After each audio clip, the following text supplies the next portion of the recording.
எல்லோருக்கும் வணக்கம். Print media, digital ஊடக நண்பர்கள் எல்லாருக்கும் ரொம்ப கேப்க்கு அப்புறம் நான் மீடியா முன்னாடி, ப்ரெஸ் முன்னாடி வரேன். ஏன்னா நம்ம எல்லாருமே கோவிடுங்கிற ஒரு பயங்கரத்தை பொழைச்சி இன்னைக்கு திரும்பவும் ரீசெட் ஆகி புது பிளான்ஸோட வீட்டோடு கிளம்புறோம். Hi sir. So first of all, கோவிடை பிழைத்தவர்கள் சார்பாக நம்ம எல்லோருக்கும் ஒரு வெற்றிகரமான வணக்கத்தை போட்டுக்கிட்டு டக்கர் பட விஷயத்துக்கு வருவோம். இயக்குனர் கார்த்திக் ஜி கிரிஷ் முதல் முறையாக இந்த கதை எனக்கு சொல்கிறப்போ எனக்கு சில விஷயங்கள் ஹைலைட்டாக தோணுச்சு. அதில் ஒன்று என்னென்னா, ரொம்ப ஸ்பீடான ஒரு படம், எங்கேயுமே நிற்காம, அதாவது ஒரு கார் ரேஸ்லேயோ ஒரு கார் சேஸ்லேயோ வண்டி எப்படி போகுமோ அப்படி ஓடுற ஒரு திரைக்கதை, ஒரு ஆக்கம் இருந்தது.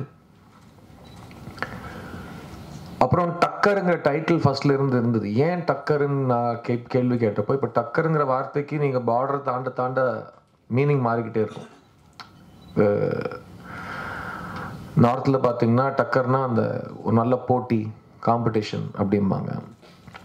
சில ஊரில் வந்து டக்கருன்னா வந்து பார்க்குறதுக்கு ஸ்மார்ட்டாக இருக்கிறதுக்கு பேர் டக்கர் அப்படிம்பாங்க. சில இடத்துல வந்துட்டு டக்கர்னா ஒரு மோதல், ஒரு கிளாஷ்.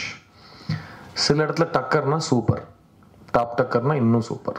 ஸோ டக்கருக்கு பல மீனிங்ஸ் இருக்குது. இந்த படத்தில் டக்கர் யூஸ் பண்ண விதம் வந்து ஒரு கிளாஷ். அது யாருக்கும் நடுவில் கிளாஷ்னா, இந்த படம் கேட்கறச்சே எனக்கு மிகப்பெரிய ஹைலைட்டாக தோணுன விஷயம் அதுதான். குன்ஸ்னு ஒரு பையன், அவனுக்கும் ஒரு பொண்ணுக்கும் ஒரு கிளாஷ். அந்த பொண்ணு யாருன்னு பார்த்தீங்கன்னா லக்கி அலியாஸ் மகாலட்சுமி. சமீப காலத்தில் சினிமாவில் வந்த ஹீரோயின் கேரக்டரைசேஷன்ஸில் எனக்கு ரொம்ப ரொம்ப வித்தியாசமாகப்பட்ட ஒரு கேரக்டரைசேஷன் இந்த பொண்ணோட கேரக்டர். ஸோ டக்கருங்கிற படம் வந்து ஒரு கிளாஷ் ஆஃப் ஈகோஸா, குஷி மாதிரி ஒரு ரெண்டு லவர்ஸ் நடுவில் வர பிரச்சனையா அப்படின்னு கேட்டால் இல்லை. டக்கர் வந்து ஒரு பயங்கர கோவக்காரனோட கதை. அதான் இந்த பையன்.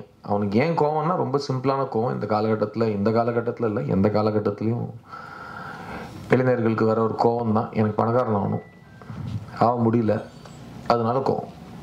யார் மேலே கோவம், எது மேலே கோவம், எப்படி காட்டுறது எதுன்னு தெரியாமல் எக்கச்சக்க கோவத்தோடு சுற்றுற ஒரு யங்ஸ்டர்.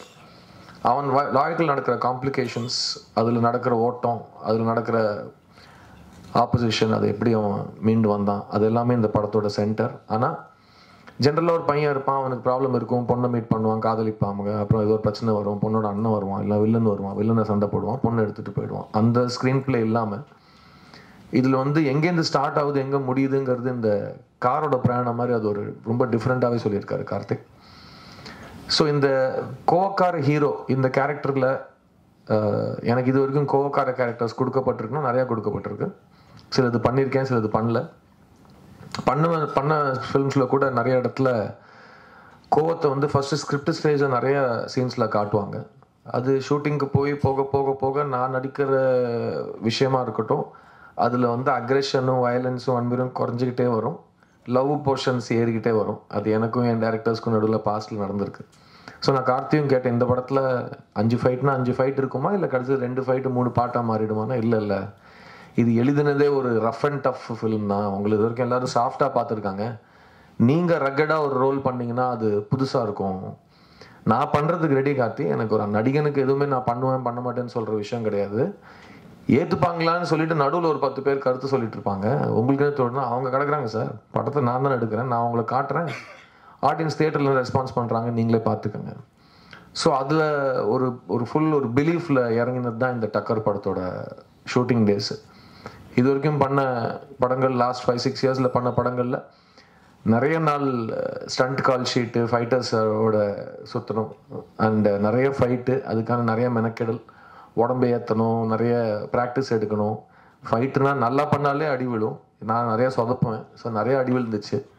ஸோ வீட்டிலேருந்து ஷூட்டிங் கிளம்பிடுச்சு, ஐயோ அம்மான்னு தான் கிளம்புவேன், திரும்ப வச்சு இன்னொரு ஐயோ இன்னொரு அம்மா சேர்ந்துக்கும். பட் அதை வந்து ரிசல்ட்டாக படத்தில் பார்க்குறச்சு எனக்கே என்னை தாண்டி ஒரு எக்ஸைட்மெண்ட், பரவாயில்லடா பையன் செம்மையாக பண்ணியிருக்கேன் ஆக்ஷன், நானே என்னை பாராட்டுற ஒரு நிலைமைக்கு வந்துட்டேன். ஸோ ரொம்ப சந்தோஷமாக இருந்தது அந்த விஷுவல் பார்க்குறதுக்கு. ங்கிறது ஒரு அவுட் அண்ட் அவுட் கமர்ஷியல் ஃபில்முங்க. அந்த மாதிரி படத்துக்கு ஒரு மீடியா இன்ட்ராக்ஷன்லையோ ஆடியன்ஸ் கிட்ட பேசுறச்சோ இன்டர்வியூஸ் கொடுக்கறச்சோ ஒரு எக்ஸ்ட்ரா கான்ஃபிடன்ஸ் இருக்குது. ஏன்னா இது வரைக்கும் நம்ம இவ்வளவு அவுட் அண்ட் அவுட் ஜனங்களை ஒரு கமர்ஷியல் ஃபார்மேட்டில் அட்ராக்ட் பண்ணுற படம் பண்ணல. அது பண்ணுறச்சே அதில் இருக்கிற எல்லா எலிமெண்ட்ஸும் ஒரு நல்ல ஒரு சமையலில் வர கோர்வை மாதிரி, ஒரு ரெசிபியில் இவ்வளோ இஞ்சி, இவ்வளோ பூண்டு, இவ்வளோ மிளகான்னு சொல்லிட்டு அந்த மாதிரி ஒரு ஒரு எல்லா ஆஸ்பெக்ட்ஸ்லையும் கமர்ஷியல் இன்க்ரீடியன்ஸை ஒப்பின ஒரு படம். அது பார்க்கறச்சே எல்லாம் ஒர்க் ஆகுதுன்னு நமக்கு தெரியறச்சே ஒரு தனிப்பட்ட முறையில் ஒரு எக்ஸைட்மெண்ட், ஒரு கான்ஃபிடென்ஸ் இந்த படத்து மேலே எனக்கு இருக்குது. ஸோ நீங்கள் June 9 என்ன நடக்க போகுது சித்தார்த் அப்படின்னு கேட்டிங்கன்னா, சித்தார்த் காட்டில் மழை கன்ஃபார்மாக June 9 சித்தார்த்துக்கு ஒரு ஹிட்டு காத்துட்டு இருக்குன்னு நான் சொல்லுவேன். அது எந்த அளவுக்கு ஹிட்டுனா, அந்த டைரக்டருக்கு, அதுவும் இந்த பல்ஸுங்கிற வார்த்தை ஃபஸ்ட்டு நிறைய யூஸ் பண்ண டைரக்டர் சங்கர் சார் பற்றி தான்.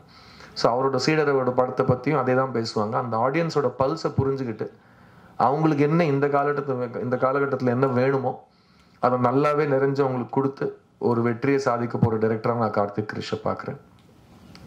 ஸோ இதை முடிச்சதுக்கப்புறம் இவர் உங்களுக்கு இவ்வளோ பெரிய கமர்ஷியல் ஹிட் கொடுக்க போகிறாரு, நெக்ஸ்ட் என்ன பண்ண போகிறீங்கன்னா, யூஸ்வலாக நான் நிறைய பொது இயக்குநர்களோட ஒர்க் பண்ணியிருக்கேன், 2வது படம் எடுக்கிறவங்களோட ஒர்க் பண்ணியிருக்கேன் 25-30 படம் அந்த மாதிரி வேறு பாஷையில் பண்ணியிருக்கேன். ஆனால் அவங்க யாரோடையுமே எனக்கு 2வது படம் கிடைக்கல.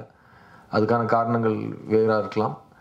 இந்த வாட்டி அந்த மாதிரி சான்ஸ் எதுவும் எடுக்க வேணாம்னு சொல்லிட்டு கார்த்தியோட கண்டினியூஸாக நானே இன்னும் 2 படம் பண்ணலான்னு முடிவெடுத்து மற்ற ஹீரோஸ்க்கு சாரி நாட் அவைலபிள்ங்கிற மாதிரி போர்டு போட்டிருக்கேன். பிகாஸ் தமிழ் சினிமாவுக்கு முக்கியமான ஒரு கமர்ஷியல் இயக்குனராக கார்த்திக் இருப்பாருன்னு நான் நம்புகிறேன். அண்ட் என்னோட ஜெர்னியில் என்னை எனக்கே புதுசாக காட்டணும் ஒரு டைரக்டர். ஸோ நாங்கள் ஸ்க்ரீனில் சித்தார்த் தெரியக்கூடாது, குணசேகர் இந்த குன்ஸுங்கிற பையன் தான் தெரியணுங்கிற ஒரு முடிவோடு இறங்குறச்சு நிறைய மெனக்கெடல், அந்த பாடி லாங்குவேஜாக இருக்கட்டும், பேசுகிற விதமாக இருக்கட்டும், எல்லாமே பார்த்தா எப்படி இருக்கணும். ஸோ நீங்கள் பார்த்துருப்பீங்க இந்த ஆட்டு தாடி, இந்த சுருட்ட முடி, எதுலையுமே பண்ணாத ஒரு லுக். ஏன்னா கார்த்தி அவரோட ஹீரோ வேறு எந்த ஹீரோட சாயலும் இல்லாமல், அவரோட ஹீரோவாக நடிக்கிற ஆர்டிஸ்டோட போன படத்தோட சாயல் இல்லாமல் புதுசாக இருக்கணும்னு நினைக்கிற ஒரு டைரக்டர். ஸோ அதுக்கான மெனக்கெடல் நடந்திருக்கு. ஸோ இந்த படத்தில் கமர்ஷியல் எலிமெண்ட்ஸ்னு சொல்கிறப்போ நடிகர்கள் தேர்வு எனக்கு யோகி பாபுவோட ஒரு பெரிய படம் இது. யோகி பாபுக்கு டபுள் ரோல் இதில். எனக்கு பாபுவோட நடிப்பு ஜென்ரலாகவே பிடிக்கும். அண்ட் அவர் நல்ல ஃபார்மில் ஆடுறச்சே அவர் தொட்டுக்கிறதுக்கு யாருமே கிடையாது. ஸோ இது டெஃபினட்டாக யோகி பாபுவோட காமெடி ட்ராக் லிஸ்ட்டில் ஒரு பெரிய ஹிட்டாக இருக்கும்னு நான் நம்புகிறேன். ஹீரோயின் திவ்யான்ஷா கௌஷிக், அதான் சொன்ன மாதிரி இந்த ஹீரோயின் கேரக்டர் தான் இந்த படத்தோட எக்ஸ் ஃபேக்டர். அந்த மாதிரி ஒரு பொண்ணை நான் சமீப காலத்தில் சினிமாவில் பார்க்கல. ஒரு டீசர்லேயே ஒரு இங்கிலீஷ் டயலாக்ல எல்லாரையும் கொஞ்சம் பரட்டி போட்டுருச்சு. உடல் உறவு வச்சுக்கலாம், இந்த கல்யாணம் லவ் கிவ்லாம் பேச வேணாம் அப்படின்னு ஒரு பொண்ணு சொல்கிறச்சு. அது யூடியூப்பில் போடுறச்சு. அதுக்கிட்ட நீங்கள் கமெண்ட்ஸ் படிச்சிங்கன்னா அங்கேயே ஒரு பெரிய டிபேட் நடந்துகிட்ருக்கு. பசங்க ஒரு பக்கம் இந்த மாதிரி பொண்ணுங்க இருப்பாங்களா, அவங்க எங்கே இருப்பாங்க, கொஞ்சம் லொக்கேஷன் அனுப்புறீங்களாங்கிற மாதிரி பசங்க கமெண்ட் போட, சில பொண்ணுங்க என்ன இருக்கா, ஒரு பொண்ணு உரிமையாக தன்னோட ஃப்ரீடமோட பேசுகிறா, இந்த ஜென்ரேஷனில் அவளுக்கு பேசுறதுக்கு கூட உரிமை இல்லையா அப்படின்னு ஒரு பொண்ணு சப்போர்ட் பண்ண, இன்னொரு பொண்ணு ஏன் பொண்ணுங்களை எப்படி காட்டுறீங்கன்னா இந்த மாதிரி பொண்ணு கிடையாதுன்னு ஒரு பொண்ணு தன்னோட நல்லத்தனத்தை வெளியில் காட்ட.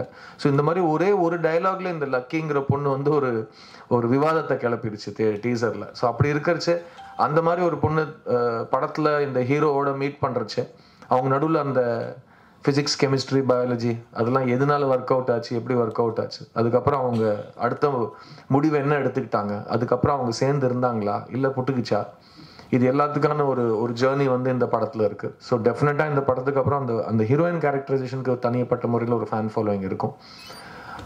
அப்புறம் இந்த படத்தில் அபிமன்யு சிங் நடிச்சிருக்காரு, ரொம்ப சீனியர் வில்லன், அவர் டெரர் வில்லன். ஆனால் அவர்கிட்ட ஒரு பிளாக் காமெடி மாதிரி ஒரு ஃபன் பண்ணியிருக்காரு அவர் கார்த்தியோட டைரெக்ஷனில். அது ரொம்ப புதுமையாக எனக்கு தோணிச்சு. மற்ற நடிகர்கள் முனிஷ்காந்தாக இருக்கட்டும், ஆர்ஜே விக்னேஷாக இருக்கட்டும் ரொம்ப அருமையாக பண்ணியிருக்காங்க. எனக்கு 2 பேரோடையும் இவ்வளோ எக்ஸ்டென்சிவ் காம்பினேஷன் ஃபஸ்ட் டைமில் பண்ணிகிட்ருக்கேன். அண்ட் இந்த படத்தோட தொழில்நுட்ப கலைஞர்கள் பற்றி பேசியே ஆகணும். ఎందుకంటే இது என்னாலன்னா இது ஒரு 90s டெம்ப்ளேட் கமர்ஷியல் ஃபிலிமில் இருக்கிற இன்க்ரீடியன்ஸ் எல்லாமே இருக்கும். ஆனால் அதோட மேக்கிங்கில் இந்த ஜெனரேஷனோட எடிட்டிங் பேட்டர்ன், சவுண்ட் டிசைன், அப்புறம் விஷுவல் கிரேடிங் நீங்கள் பார்த்துருப்பீங்க. ஸோ டிஓபி வாஞ்சிநாதன் ரொம்ப அருமையாக பண்ணியிருக்காரு இந்த படத்தில். நிவாஸ் கே பிரசன்னாக்கு இந்த படம் ரொம்ப ரொம்ப பெரிய படம் அவரோட கரியரில். அண்ட் இந்த படத்தை பெரிய படம் ஆக்கிறதுல நிவாஸ் கே பிரசன்னாக்கு ஒரு மிகப்பெரிய கை இருக்குது. ஏன்னா நிவாஸ் பிரசன்னா மெலடி கிங். எனக்கு ரொம்ப பிடிக்கும் அவரோட எல்லா படத்தோட மெலடிஸும். ஸ்பெஷலி நான் தெகிடிலாம் அந்த ஒரு படத்தை மெலாடிக்காகவே அவர் நிறைய விஷயங்கள் எக்ஸ்ட்ராடினரியாக பண்ணியிருப்பார். நிறைய ஹிட் சாங்ஸ் வந்திருக்கேன் என் கேரியரில் படங்களில்.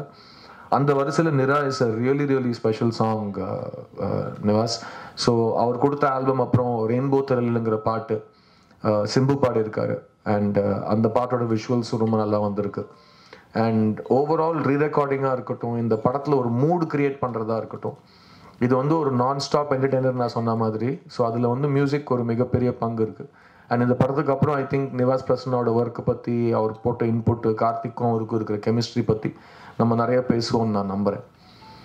டக்கருங்கிற படம் வந்து ஏன் பார்க்கணும், எதுக்கு பார்க்கணும்னு ஆடியன்ஸுக்கு நான் சொல்கிற மிகப்பெரிய ஒரு வழி இதுதான், உங்களோட மீடியா த்ரூவாக தான். இப்போ ஆடியன்ஸுக்கு நிறைய சாய்ஸ் இருக்குது. ஒரு படம் ஒரு வாரத்தில் அப்படிலாம் கிடையாது. எல்லா திசையிலேருந்தும் ஏதோ ஒரு என்டர்டெயின்மெண்ட் அவங்களுக்கு இருக்குது. ஃபோன்லேயே பார்க்கலாம், டிவியில் பார்க்கலாம், லேப்டாப்பில் பார்க்கலாம், படுத்துக்கிட்டு பார்க்கலாம், ஆட்டோவில் பார்க்கலாங்கிற மாதிரி ஃப்ரீடம் ஆஃப் சாய்ஸ் நிறையா இருக்குது. ஸோ அப்படி இருக்கிற ஒரு க்ரௌடடான டைமில் இது பாருங்கள், ஹலோ பாஸ் என் படம் அப்படின்னு ஃபஸ்ட்டு அவங்களோட அட்டென்ஷனை வாங்குறது. அதுக்கப்புறம் இருக்கிற இந்த 1 நிமிஷம் 2 நிமிஷத்தில் என் படத்தை பார்க்கணும்னு நான் சொல்கிறேன், எப்போ வருது, எந்த தேட்டரில் வருது, இந்த இன்ஃபர்மேஷன் எப்படியாவது ஆடியன்ஸ் கிட்ட போய் சேர்க்கறதுங்கிறது இப்போ சினிமாவில் மிகப்பெரிய ஒரு பொறுப்பாயிடுச்சு. So June 9th Takkar release ஆகுது. கார்த்திக் ஜி கிரிஷோட இயக்கத்தில் ஒரு மிகப்பெரிய commercial film Passion studio Sudhan produce பண்ணியிருக்காரு. இந்த படத்தை நீங்கள் ஏன் பார்க்கணுன்னு கேட்டிங்கன்னா, இது தியேட்டர்ஸ்க்காக எடுக்கப்பட்ட படம். ஏன்னா கோவிட் டைமில் தியேட்டர் இருக்குமா, இனிமேல் தியேட்டர்லாம் அவ்வளோ முடிஞ்சு போச்சு இல்லை, அந்த கூட்டத்தோடு போய் கைத்தட்டி பார்க்கறதுலாம் முடிஞ்சிச்சுன்னா டிபேட்லாம் நடந்துச்சு. அப்போ நிறைய ஹீரோஸ் நாங்கள் பப்ளிக்காகவும் சொல்லியிருக்கோம், நாங்கள் இன்றைக்கி இருக்கிறது தியேட்டர்ஸ்னால தான், நாங்கள் இருக்கிற வரைக்கும் தியேட்டர்ஸ் இருக்கும்னு ஒரு நம்பிக்கை செலுத்தியிருந்தோம். ஸோ டெஃபினட்டாக தியேட்டரோட மேஜிக் இன்னும் நிறைய வருஷம் தாங்கும். அண்ட் அந்த ஒரு மேஜிக்கல் எக்ஸ்பீரியன்ஸ்க்காக தனிப்பட்ட முறையில் எடுக்கப்பட்ட படம் இந்த டக்கர். ஸோ இந்த டக்கரை வந்து நீங்கள் இதை ஓடிடியில் வந்து பார்த்துக்கலாம், டிவியில் பார்த்துக்கலாம், அப்புறம் பார்த்துக்கலாம்னா அதுக்காக எடுக்கப்பட்ட படம் கிடையாது. இது பியூர் ஃப்ரெண்ட்ஸோட ஜாலியாக பாப்கார்ன் சாப்பிட்டுக்கிட்டே எங்கேயுமே நிற்காம வேகமோடு ஓடுற ஒரு படம் இந்த டக்கர்.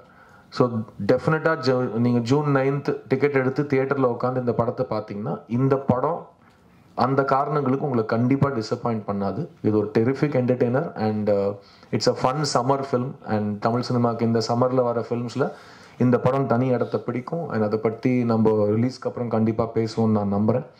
அண்ட் இதுக்கப்புறம் கார்த்திக்கும் நான் இன்னொரு படமும் பண்ணியிருக்கோம். ஸோ அதுவும் இந்த ரிலீஸ்க்கு அப்புறம் அதை பற்றின டிஸ்கஷன்ஸும் வேலைகளும் கண்டினியூ ஆகும்.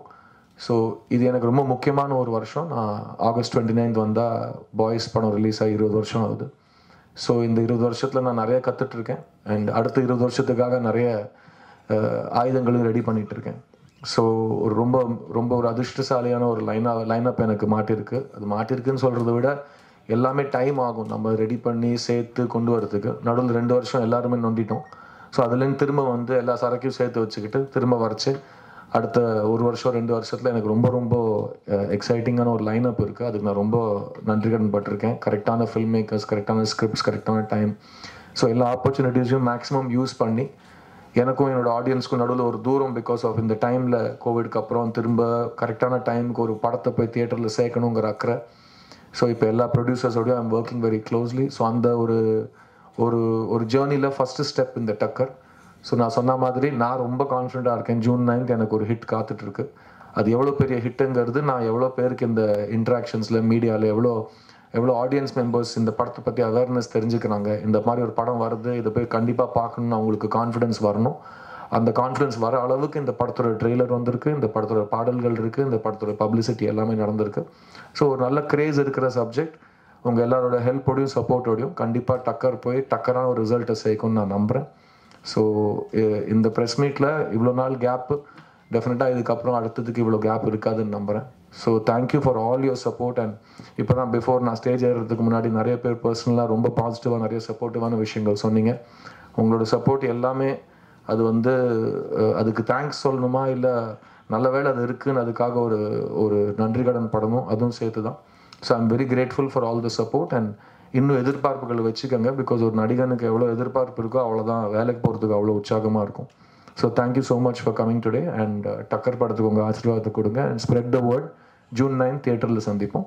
டக்கர். தேங்க்யூ.